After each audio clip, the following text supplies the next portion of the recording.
ಮುಂದಿನ ನನ್ನ ಜನ್ಮ ಬರೆದಿಟ್ಟನಂತೆ ಬ್ರಹ್ಮ ಇಲ್ಲಿಯೇ ಇಲ್ಲಿಯೇ ಎಂದಿಗೂ ನಾನಿಲ್ಲಿಯೇ. ಎಲ್ಲರಿಗೂ ನಮಸ್ಕಾರ. ನನ್ನ ಹೆಸರು ಭಾವನಾ. ನಾನು ಶ್ರೀ ಸಾಯಿ ಕೋಚಿಂಗ್ ಕ್ಲಾಸಸ್ನಲ್ಲಿ ಓದುತ್ತಿರುವ 10ನೇ ತರಗತಿಯ ವಿದ್ಯಾರ್ಥಿನಿ.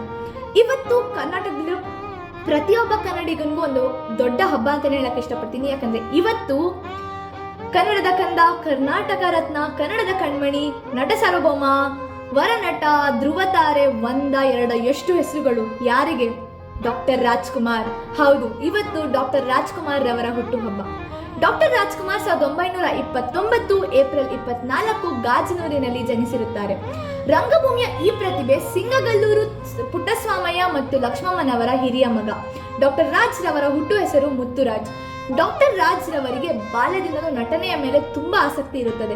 ತಂದೆ ರಂಗಭೂಮಿಯ ಕಲಾವಿದರಾಗಿರುವುದರಿಂದ ಡಾಕ್ಟರ್ ರಾಜ್ ರವರಿಗೆ ನಟನೆ ಕರಗತವಾಗಿರುತ್ತದೆ.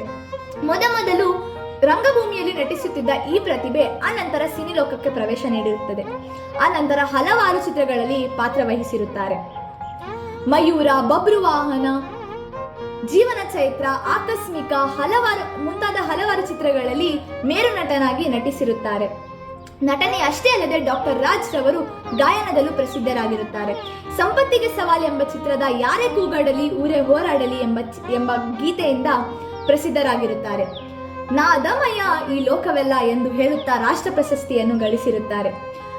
ಹುಟ್ಟಿದರೆ ಕನ್ನಡ ನಾಡಲ್ಲಿ ಹುಟ್ಟಬೇಕು, ಮೆಟ್ಟಿದರೆ ಕನ್ನಡ ಮಣ್ಣಲ್ಲಿ ಮೆಟ್ಟಬೇಕು ಎಂದು ಹೇಳುತ್ತಾ ಕನ್ನಡದ ಕಂಪು, ಸೊಬಗು, ಸೌಂದರ್ಯವನ್ನು ಇಡೀ ಕರ್ನಾಟಕ ಜನತೆಗೆ ಹೊರಹೊಮ್ಮಿರುತ್ತಾರೆ. ಅನಂತರ ಜುಲೈ 20, 2000 ವಿಖ್ಯಾತ ದಂತಚೋರ ವೀರಪ್ಪನ್ ಡಾಕ್ಟರ್ ರಾಜ್ ರವರನ್ನು ತಮ್ಮ ಗಾಜನೂರಿನ ತೋಟದ ಮನೆಯಿಂದ ಅಪಹರಿಸಿರುತ್ತಾನೆ. ಅನಂತರ ವಿಡಿಯೋ ಕ್ಯಾಸೆಟ್ಗಳ ಮೂಲಕ ಕರ್ನಾಟಕ ಮತ್ತು ತಮಿಳುನಾಡು ಸರ್ಕಾರಗಳಿಗೆ ತನ್ನ ಬೇಡಿಕೆಯನ್ನು ಹೊರಹೊಮ್ಮುತ್ತಾನೆ. ಅನಂತರ ಸುಮಾರು 108 ದಿನಗಳ ಬಳಿಕ ಅಂದರೆ 15 ನವೆಂಬರ್ 2000 ಇಸವಿಯಂದು ಡಾಕ್ಟರ್ ರಾಜ್ ರವರನ್ನು ಬಿಡುಗಡೆಯುತ್ತಾನೆ.